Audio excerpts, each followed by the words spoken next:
ప్రియమైన సహోదరుమనులారా,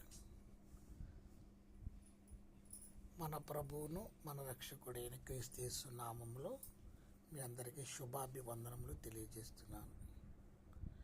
లేఖన సందర్భంలోకి వెళ్ళి మనం చూడగలిగితే, సాధారణంగా మనుషులకు కలుగు శోధన తప్ప మరి ఏదియూ మీకు సంభవించలేదు. దేవుడు నమ్మదగినవాడు. మీరు సహింపగలిగే కంటే ఎక్కువ ఆయన మిమ్మల్ని శోధింపనీయడు. అంతేకాదు, సహించగలుగుటకు ఆయన శోధనలో కూడా తప్పించుకునే మార్గమును కలుగజేయను.